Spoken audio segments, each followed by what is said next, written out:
만물의 마지막이 가까이 왔으니 그러므로 너희는 정신을 차리고 근신하여 기도하라. 무엇보다도 뜨겁게 서로 사랑할지니 사랑은 허다한 죄를 덮느니라. 서로 대접하기를 원망 없이 하고 각각 은사를 받은 대로 하나님의 여러 가지 은혜를 맡은 선한 청지기 같이 서로 봉사하라. 만일 누가 말하려면 하나님의 말씀을 하는 것 같이 하고 누가 봉사하려면 하나님이 공급하시는 힘으로 하는 것 같이 하라. 이는 범사의 예수 그리스도로 말미암아 하나님이 영광을 받으시게 하려 함이니 그에게 영광과 권능이 세세에 무궁하도록 있느니라. 아멘. 아멘. 네, 오늘 말씀 제목은 마지막 때 성도의 삶입니다. 오늘 말씀의 제목은 마지막 때 성도의 삶입니다. 네, 보통 뭐 이미 지나가긴 했지만 뭐 설날과 같이 이렇게 명절 때가 되거나 하면은 저희 JCM 공동체에서 이제 추천하는 다큐멘터리 링크 같은 게 막 올라오게 됩니다. 이제 이때 막 돌아가신 선교사님들에 대한 이제 영상에 대한 막 링크들이 올라와서 막 그런 것들을 보면은 막 선교사님들과 막 이런 뭐 조선시대 사람들이 막 나와가지고 재현하는 막 드라마가 나오다가 이제 막 그 증언하는 막 사람들이 나오는데 할아버지가 된 선교사님의 아들이나 손자가 나와서 또는 이제 손자가 이제 한국말로 또 한국 이름을 가지고 나와서 이제 설명해 주게 됩니다. 또는 이제 그 선교사님에 대해서 깊이 연구한 또 공부한 이런 교수님이나 박사님 같은 사람들이 나와서 그런 선교사님들에 대해서 자세하게 설명하게 됩니다. 이제 그 선교사님에 이어 이제 그의 자녀나 손자 또는 이제 그를 통해서 감명을 깊게 받은 이들이 대를 이어받아서 그 선교사님의 대를 이어서 한국을 사랑하는 마음과 영혼들을 향해 예수님의 마음을 품고 섬기게 된 것입니다. 그냥 아는 차원에서 그치지 않고 선교사님의 삶을 증언하기도 하고 그 선교사님의 삶을 따라서 사는 것이죠. 네, 오늘 본문 베드로전서의 저자는 저희가 알다시피 예수님의 수제자라고 할 수 있는 베드로입니다.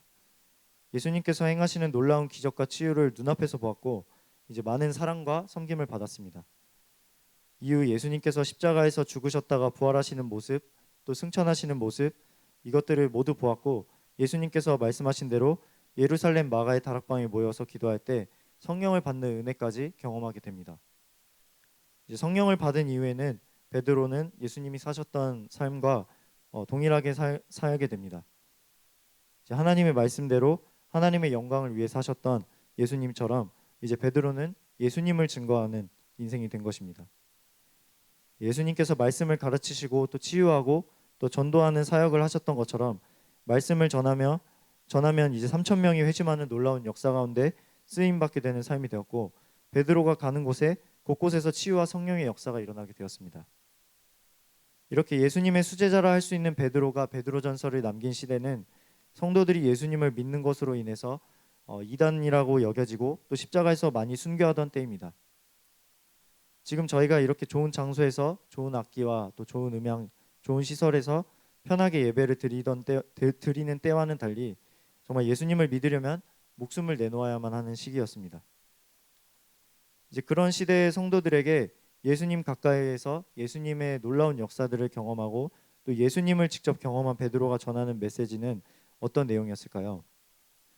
예수님께서 제자들을 향해 그저 사랑이나 위로, 평안의 메시지를 주시면서 먹고 마시고 놀라 얘기하지 않으셨던 것처럼 베드로 또한 마지막 때 성도들에게 동일하게 얘기합니다.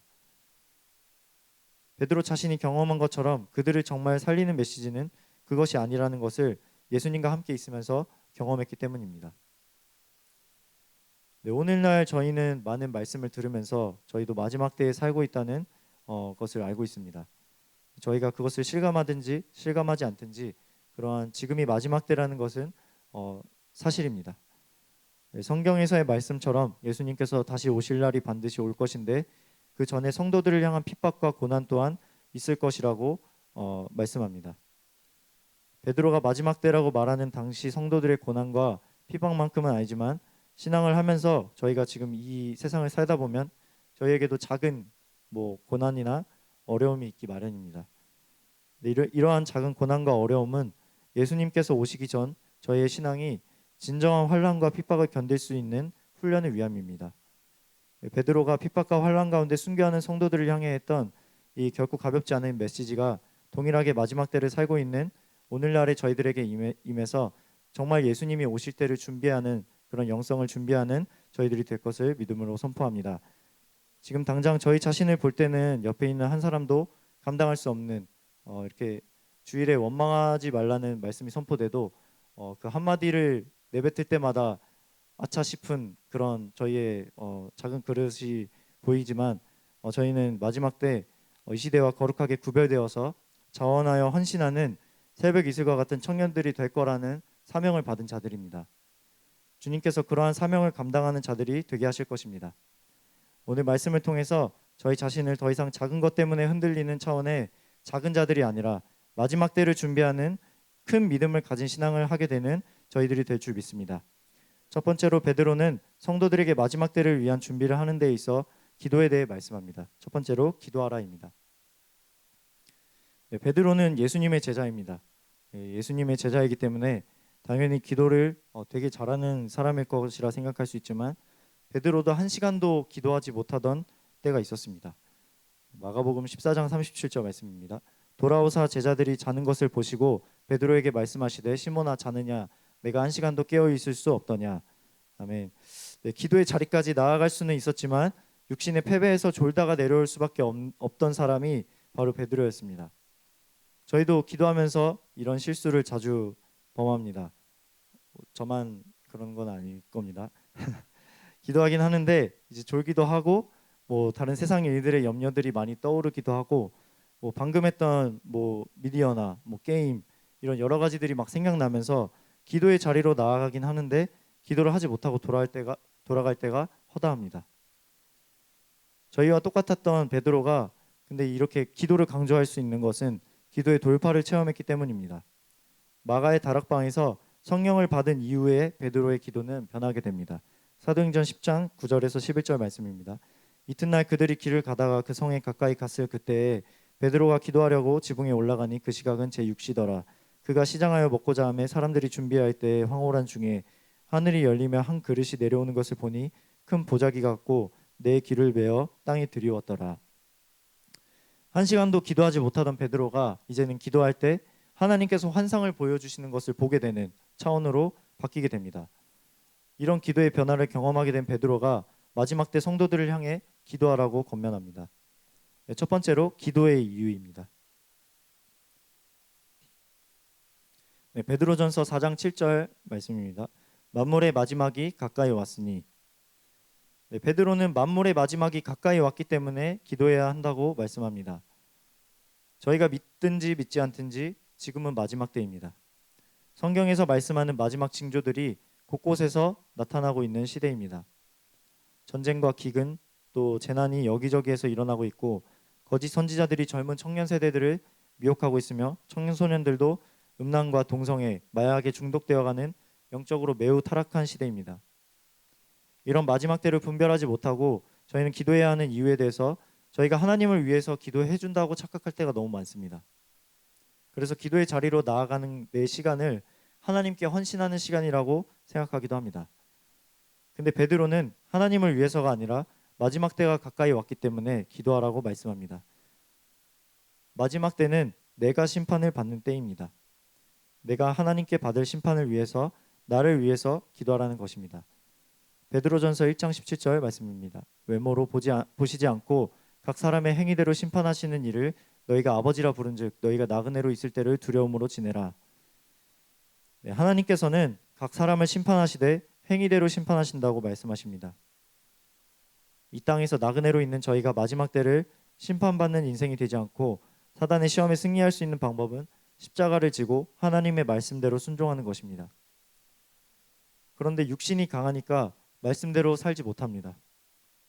말씀이 선포되어도 이제 두려워하기는커녕 앉은 자리에서 일어나면은 말씀을 잊어버리고 한 주간 뭐 캠퍼스에 가서 직장에 가서 사단에게 속고 온갖 공격을 당해서 영적인 죽음을 향해 가는 이 세상 사람들을 부러워하는 마음으로 패배의식과 실패감에 절어 있다가 예배의 자리에 나오게 됩니다. 왜 이렇게 육신이 강한 것일까요?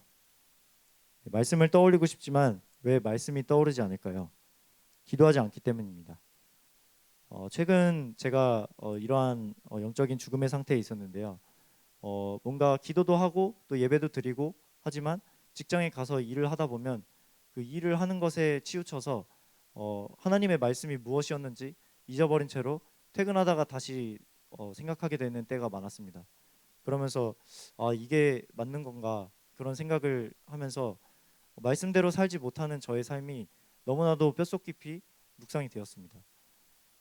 그러면서 이전에는 내가 어떻게 하나님 앞에 살았었는지 돌아보게 되었던 것 같습니다.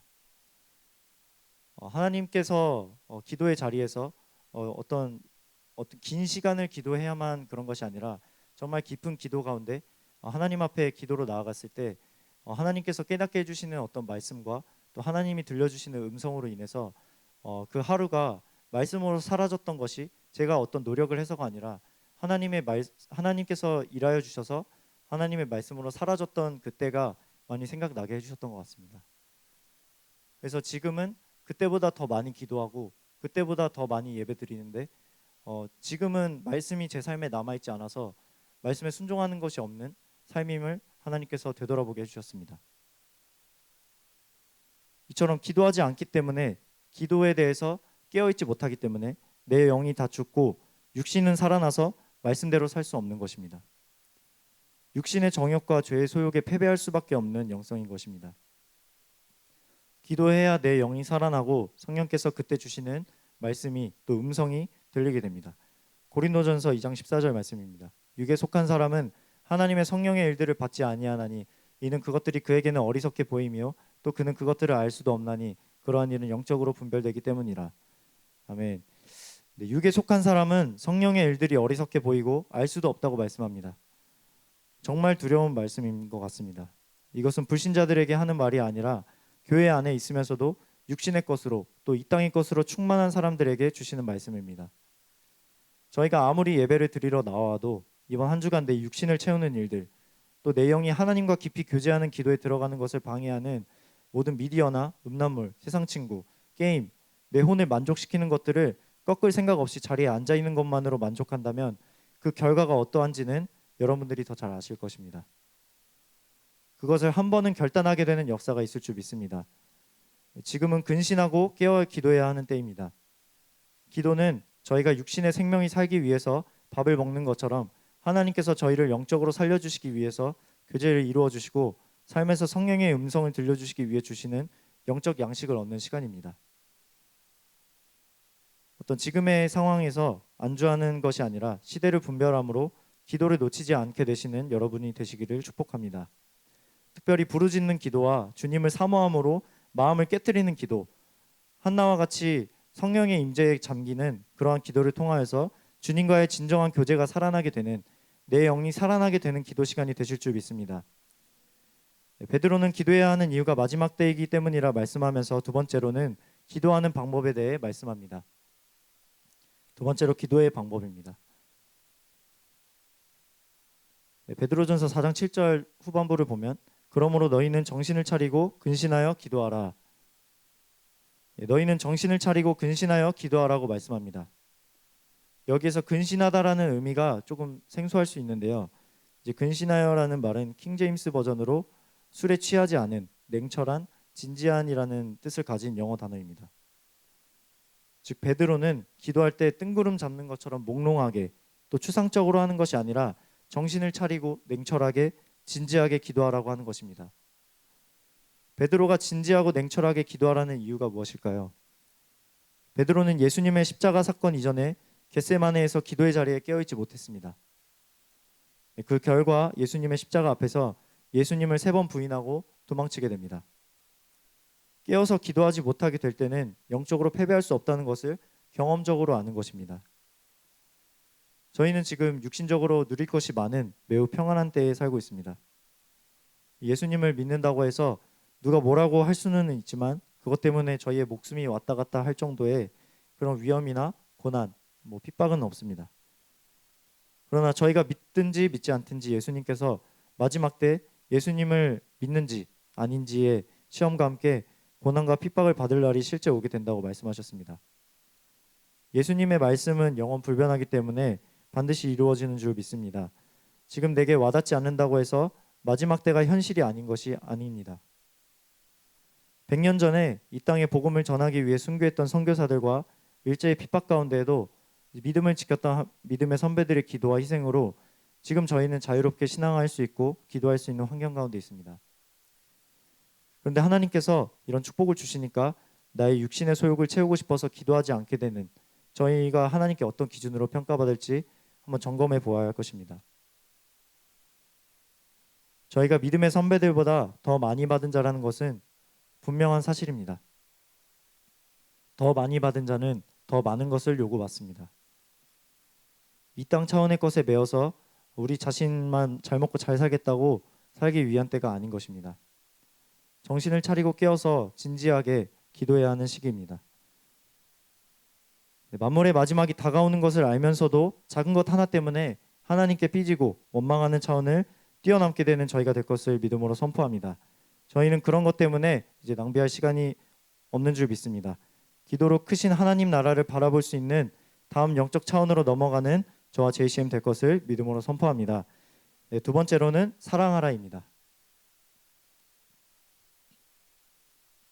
네, 베드로는 마지막 때 성도들을 향해 무엇보다도 뜨겁게 사랑하라고 권면합니다.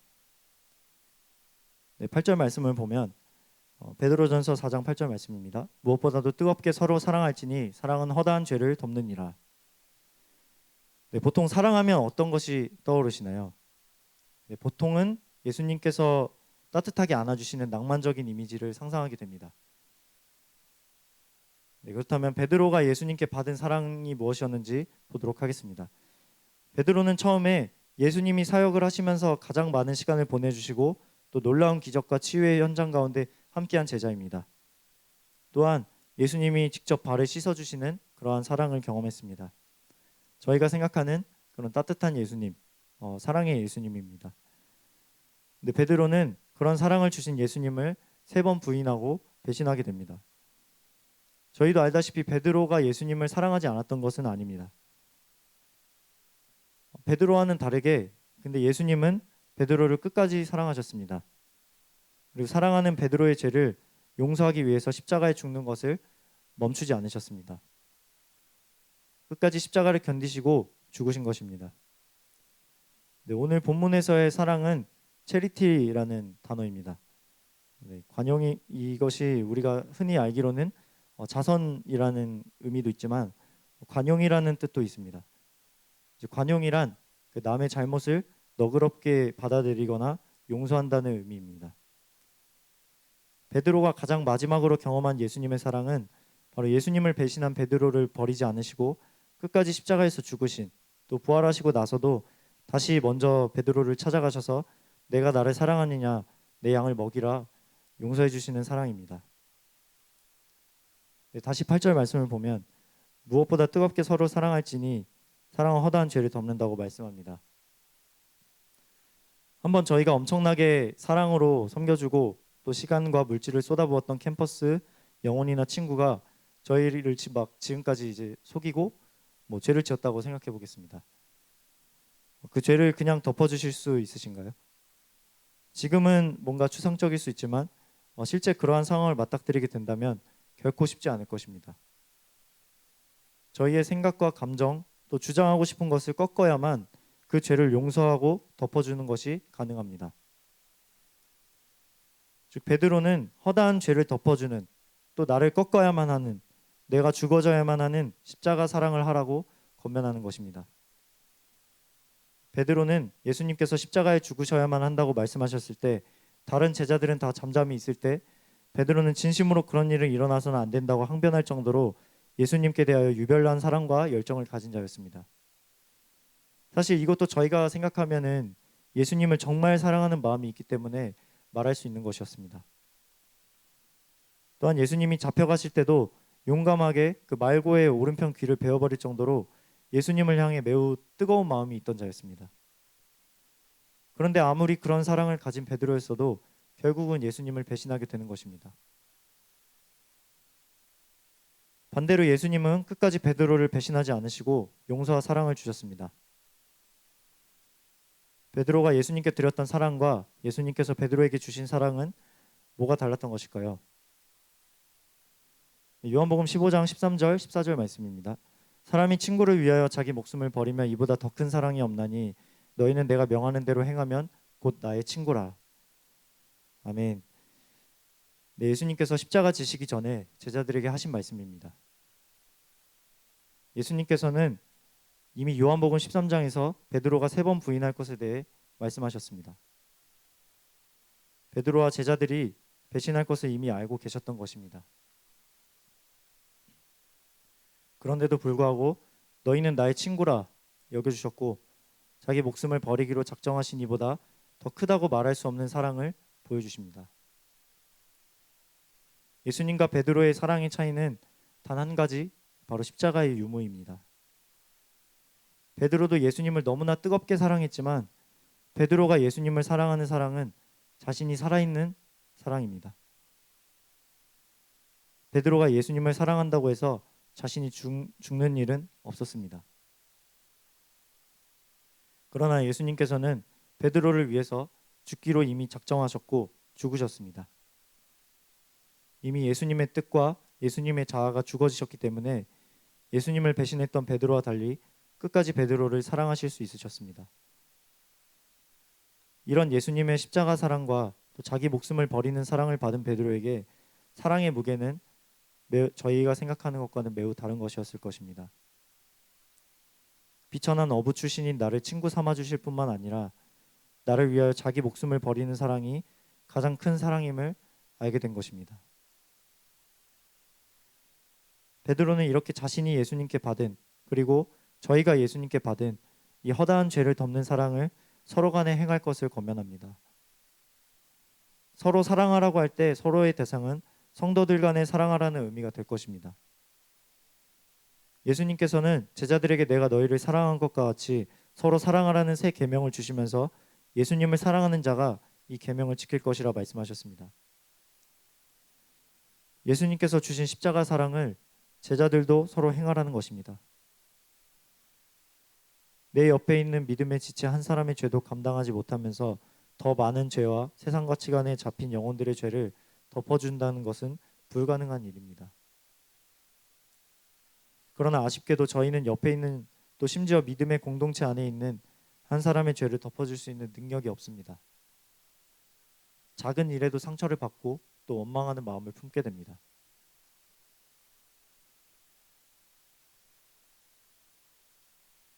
이러한 십자가 사랑은 죽어야만 하기 때문입니다. 저희 스스로는 죽을 수가 없기 때문에 베드로도 처음에는 죽지 않는 그러한 사랑을 할 수밖에 없었는데 예수님과 같은 사랑을 권면할 수 있는 사람이 된 것처럼 저희도 허다한 죄를 용서해 주시는 예수님의 사랑을 만나야만 한 사람도 사랑할 수 없는 내 인생이 다른 죄인들의 허다한 죄를 덮어줄 수 있는 예수님의 십자가 사랑을 할 수 있게 됩니다. 베드로전서 4장 9절 말씀을 우리말 성경으로 한번 보겠습니다. 서로 대접하기를 불평 없이 하십시오. 네, 개역개정에서는 원망 없이라는 말로 쓰였는데요. 우리말 성경으로 볼 때는 불평 없이, 또 킹 제임스 버전에서는 마지못해 주는이라는 의미로 쓰이게 됩니다. 즉 서로를 대접할 때 불평하지 말고 또 마지못해 해주는 것처럼 하지 말라는 것입니다. 이러한 섬김은 아까도 나눈 것처럼 예수님과 함께 십자가에 못 박혀 죽은 사람, 또 예수님처럼 믿음의 지체를 사랑하는 사람이 할 수 있는 것입니다. 이처럼 믿음의 공동체 안에서 서로를 사랑할 수 있는 사람은 예수님의 사랑을 소유한 사람이기 때문에 이후에 세상 영혼의 죄를 덮어줄 수 있는, 또 내가 죽어질 수 있는 사랑을 할 수 있게 됩니다.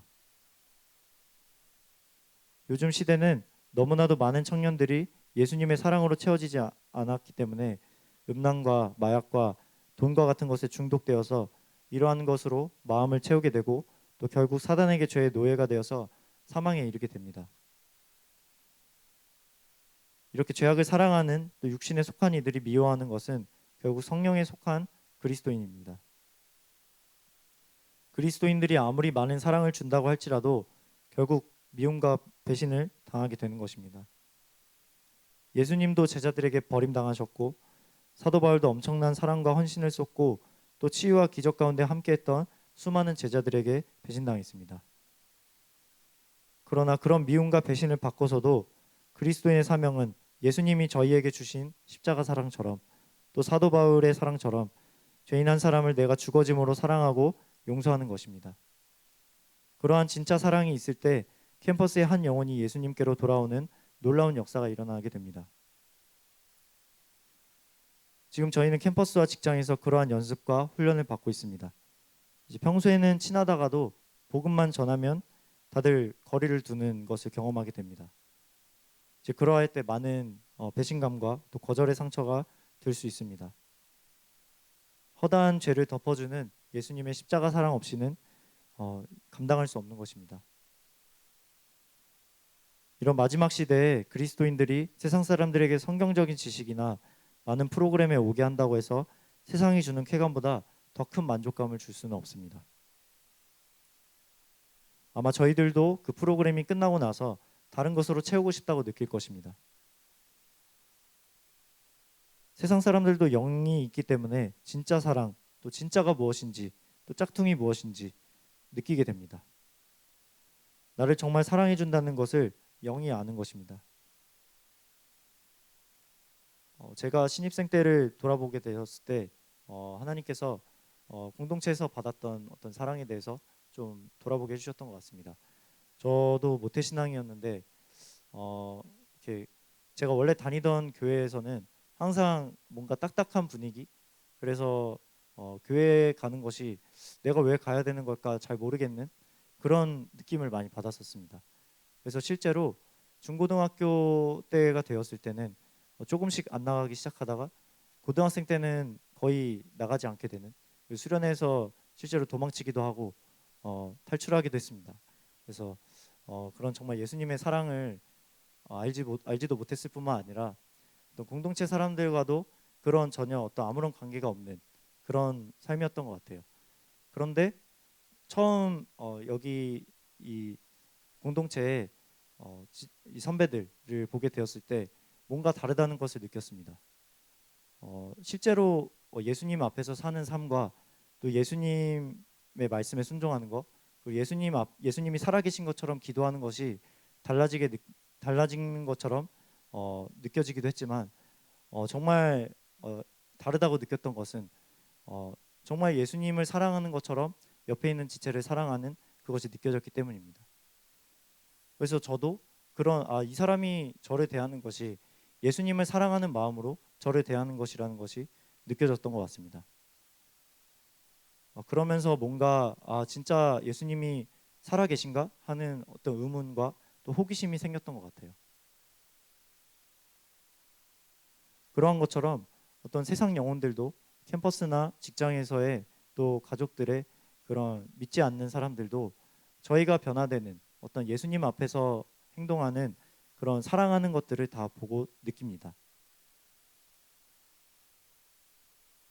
저희들에게 진짜 지금 영혼들의 열매가 없다면 그 이유가 무엇인지 진실되게 돌아봐야 합니다.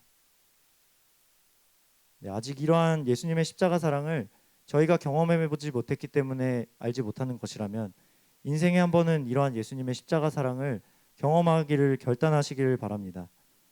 나중으로 미루지 않으시길 바랍니다. 여러분들의 인생이 언제까지인지는 아무도 장담할 수가 없습니다. 전도서 말씀입니다. 너는 청년의 때에 너의 창조주를 기억하라. 곧 공고한 날이 이르기 전에 나는 아무나게 없다고 할 해들이 가깝기 전에. 전도서 12장 1절 말씀입니다. 이건 최근에 경험했던 건데 이제 제가 다니고 있는 직장에서 이제 좀 위험한 그 일이 있었습니다. 그래서 제가 겪은 건 아니지만 실제 같이 주말까지만 해도 같이 사무실에 있던 사람이 갑자기 가스 중독이 돼서 심정지가 오고 그 의식을 잃게 되는 그런 사건이었습니다. 근데 그때 좀 제가 충격적이었던 건 그분이 뭐 정년퇴직을 앞두신 분도 아니고 굉장히 젊으신 분이었고 또 와이프분도 임신을 하신 상황이었습니다. 그래서 그때 보고 느꼈던 거는 정말 사람이란 그 한순간도 장담할 수 없는, 저희가 생각하기에는 막 그림을 그릴 때는 막 나중에 80세, 100세까지 어떤 생각하게 되지만 실제로는 하나님이 언제 데려가실지 정말 장담할 수 없는 게 저희의 인생이구나, 이러한 것을 깨닫게 되었습니다. 그러면서 하나님께서 다행히도 감사하게도 그분의 의식을 되찾고 뭐 그런 일들을 허락해 주셨지만 저에게 너무나도 그런 임팩트가 있었던 그런 경험이었던 것 같습니다. 그러면서 저희가 지금 하나님 앞에 서게 된다면 갑자기 어떤 일이 있을 때 하나님 앞에 서게 됐을 때 생명책에 쓰여졌다고 또 예수님께서 나를 아신다고 말할 수 있을까? 그런 것에 대해서 진지하게 고민이 되기 시작했습니다. 그리고 그날 이제 목요 예배가 있는 날이었는데요. 이제 목요 예배에 와서 말씀을 듣는데 놀랍게도 생명책에 대한 말씀을 듣게 되었습니다. 그리고 이것에 대해서 반복해서 말씀을 주시는 이유는 하나님께서 그 사람에게 주시는 메시지가 있기 때문이라고 듣게 되었습니다. 저희가 그것을 듣고 저의 인생에 대해서 언제나 그런 장담하고 또 나중에 하면 되지 이렇게 하나님 앞에 미루던 것들을 다시금 생각해 보게 되었던 것 같습니다. 그러면서 지금 어떤 하나님으로부터 채워지지 않은 다른 것들로 채워지는 그런 만족스럽지 못한 것이 있다면 인생을 크게 바꿀 것을 지금 당장 도전해야겠다는 결단을 하게 되었던 것 같습니다. 그래서 저희가 지금 청년의 때지만 이후에 계속해서 시간이 많다고 여길 수 있습니다. 그러나 저희의 시간은 하나님 앞에 장담할 수 없습니다. 그래서 지금 하나님 앞에 기회가 주어질 때 정말 청년의 때에 예수님의 십자가 사랑을 알기를 정말 결단하고 또 도전하는 하나님께 그것을 구하는 그런 작정을 하게 되는 여러분들이 되시길 바랍니다. 예수님의 십자가 사랑을 진짜 경험하셔서 이제 내 육신의 것 또 이 땅 차원의 것 이제 하나 채워지지 않아서 슬퍼하는 그러한 인생이 아니라 다른 사람의 허다한 죄까지도 품어줄 수 있는 예수님의 십자가 사랑으로 채워지는 그런 놀라운 차원의 삶을 살게 되는 여러분이 되시기를 축복합니다. 또 이미 예수님의 십자가 사랑을 경험하신 분들이라면 이제는 캠퍼스에 가서 내가 그대로 살아있으면서도 예수님의 사랑을 전해주려는 절대 불가능한 일을 행하고자 하는 시간 낭비는 멈추시길 바랍니다. 그래서 십자가에서 죽어짐으로써 영혼들의 또 가족들의 친구들의 허다한 죄를 덮어주는 이 세상에서는 경험할 수 없는 예수님의 사랑을 통해 마지막 때 주님께서 맺게 하시는 열매들을 경험하시는 캠퍼스 청년들이 될 줄 믿습니다. 네, 마지막으로 봉사하라입니다. 네, 첫 번째로는 선한 청지기 가치입니다. 네, 마지막으로 베드로는 봉사할 것에 대해 권면합니다. 네, 베드로는 봉사하되 그리고 은사를 받은 대로 선한 청지기 같이 하라고 말씀합니다. 베드로전서 4장 10절 말씀입니다. 각각 은사를 받은 대로 하나님의 여러 가지 은혜를 맡은 선한 청지기 같이 서로 봉사하라. 아멘. 네, 하나님께서는 저희 각자에게 많든지 적든지 가장 합당한 은사를 주셨습니다. 누군가는 기도의 은사를 받았고 또 누군가는 섬김의 은사를 또 누군가는 찬양의 은사를 또 누군가는 공부의 은사를 받는 등 여러 가지 모양으로 은혜를 받았습니다. 베드로는 이렇게 받은 은사를 가지고 선한 청지기 같이 서로 봉사하라고 말씀합니다. 청지기는 주인에게 맡겨진 것을 주인의 뜻대로 관리하는 위탁 관리인입니다. 이제 선한 청지기 같이 봉사하라는 것은 하나님께 받은 은사를 자기의 것으로 생각하지 않고 하나님께 위탁받은 것으로 여기고 하나님의 뜻대로 서로 섬기라는 것입니다. 우리가 만약 은사를 자기 자신의 것으로 생각하면 어떻게 여기게 될까요? 하나님께 선물로 받은 것임에도 불구하고 은사를 자기 자신을 위해서 사용하게 됩니다. 기도를 해도 나만을 위해서 기도하게 되고 또 노래를 해도 세상 노래로 내가 영광 받기를 힘쓰는 노래를 하게 됩니다.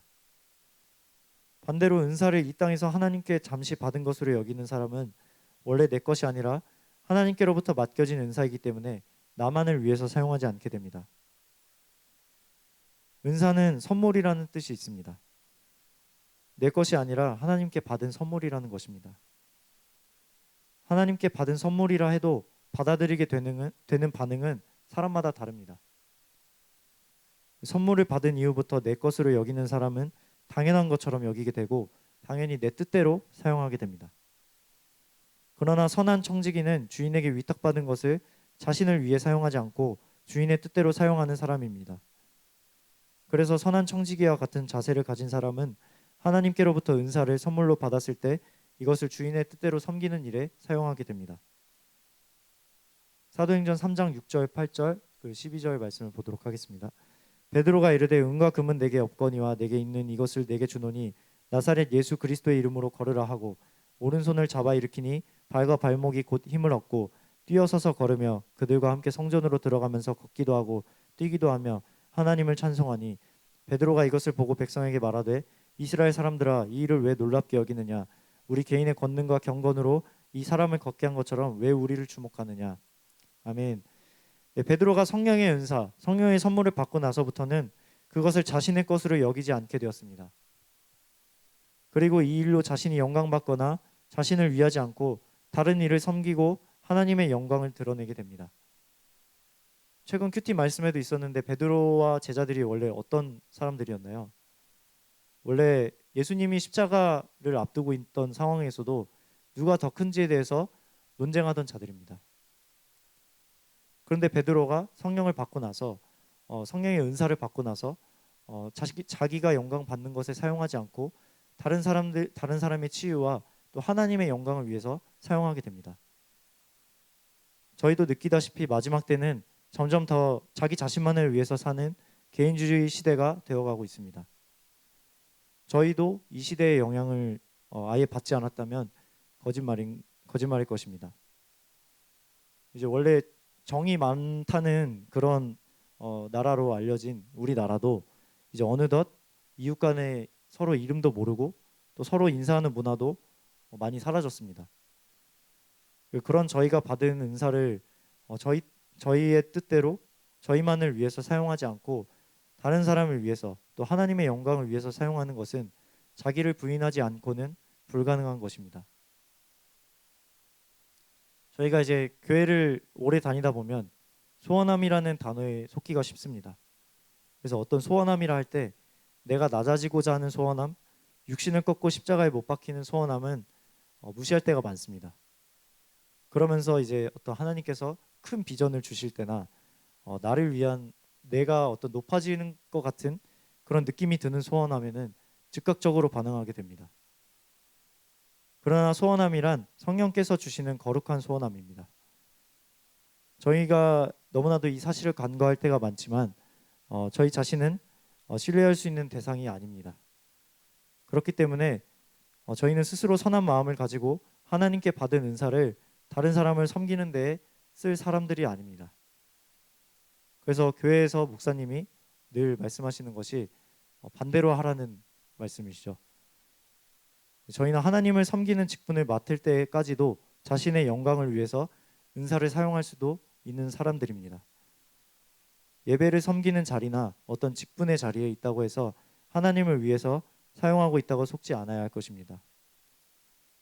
저희가 뼛속 깊이 죄인임을 인정하고 또 하나님께 받은 은사라 여겨지는 것들을 세상의 영광을 위해서 또 나 자신을 위해서 쓰는 이것을 주의해야 합니다.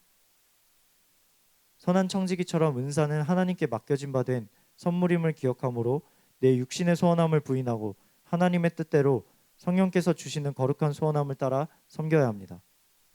그래야만 자기 자신만을 위해 사는 이 마지막 시대의 흐름을 거슬러 살 수 있습니다. 이 섬김의 대상은 나를 제외한 모든 사람입니다. 캠퍼스 양떼만 섬김의 대상이 아니라 섬김의 대상은 모두 부모님, 세례 리더, 영적 권위자와 같은 또 내 친구와 같은 사람도 모두 포함입니다. 마지막 때 섬김의 삶을 통해 베드로가 그러했던 것처럼 다른 사람에게 영적 필요를 채워주는 진정한 섬김을 하게 되고 하나님의 영광을 나타나게 될 줄 믿습니다. 베드로는 이것을 먼저 경험했습니다. 그리고 자신과 같이 하나님께 받은 은사를 통해 섬기되 선한 청지기처럼 내 육신의 소원함대로 쓰는 것이 아니라 하나님의 뜻대로 섬기는 데에 쓰라고 권면합니다. 또한 베드로는 말하려면 하나님의 말씀을 하는 것 같이 하고 봉사하려면 하나님이 공급하시는 것 같이 하라고 권면합니다. 두 번째로 하나님의 대리자로서입니다. 베드로전서 4장 11절 말씀입니다. 만일 누가 말하려면 하나님의 말씀을 하는 것 같이 하고 누가 봉사하려면 하나님이 공급하시는 힘으로 하는 것 같이 하라. 이는 범사의 예수 그리스도로 말미암아 하나님이 영광을 받으시게 하려 함이니 그에게 영광과 권능이 세세 무궁하도록 있느니라. 아멘. 네, 저를 포함해서 저희들은 직분이 있을 때 하나님께서 그 사람을 통해서 말씀하시는 것이 있다고 또 책임감이 있다고 생각합니다. 그것이 맞는 말입니다. 그러나 하나님께서 주시는 직분에 대한 무게감이 있는 것이 사실입니다. 하나님께서 제사장, 선지자와 같은 직분을 세우심으로 권위를 주셨고 또 하나님의 뜻을 전달하게 하셨습니다. 그리고 오늘날에도 하나님께서 목사님과 또 간사님과 같은 영적인 권위자분들을 저희 위에 세워주셨습니다. 하나님께서는 이뿐만 아니라 성도들도 예수 그리스도로 말미암은 왕같은 제사장이요 하나님의 소유가 된 백성이 되게 하셨습니다. 베드로전서 2장 9절 말씀입니다. 그러나 너희는 택하신 족속이요 왕같은 제사장들이요 거룩한 나라요 그의 소유가 된 백성이니 이는 너희를 어두운 데서 불러내어 그의 기이한 빛에 들어가게 하신 이의 아름다운 덕을 선포하게 하심이라. 아멘. 네, 저희는 이제 예수님의 십자가 죽음과 부활로 말미암아서 하나님께서 택하여 주신 족속이요 왕 같은 제사장 또 거룩한 나라 그의 소유가 된 백성이 되었습니다. 저희가 비록 어떤 사역자나 그러한 직분을 맡은 것은 아니지만 저희를 어두운 데서 불러내신 하나님의 영광의 빛에 들어가게 하신 예수님의 아름다운 덕을 선포하게 하시기 위함이라고 말씀합니다. 저희가 죄 가운데 있을 때 누구의 성품을 주로 나타내는 말과 행동을 했는지 기억해 보시지 않아도 다들 아실 겁니다. 주로 혈기내는 말과 또 상처적인 행동, 하나님께로부터 나오지 않은 정상적이지 않은 것들이 저희의 말과 행동에서 나타났습니다. 마찬가지로 저희의 옛 모습 혹은 지금의 아직까지 성화되지 않은 모습들을 통해 그리고 지금 세대만 봐도 이들이 무엇을 말하고 어떻게 행동하는지를 볼 때 누구에게 속했는지 분별할 수 있습니다. 지금의 세대가 외치는 문화나 질서 같은 것들이 어디에서 나온 것인지 여러분들도 잘 아실 것입니다.